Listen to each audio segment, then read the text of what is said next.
மார்கழி மூலம் அவதரித்தவனே அமரர் கருள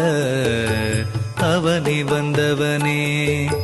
ஸ்ரீராம் ஜெயராம் உந்தன் நாமம் ராமனின் பாதம்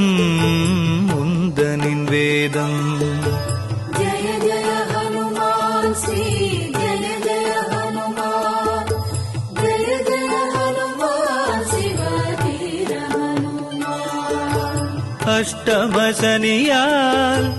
அடையும் துன்பம் அனைத்தும் நீக்கிடும் போரூர் ஹனுமான் ராகவன் தூதாதவன் வம்சா மாதவம் புரியும் சஞ்சீவிராயா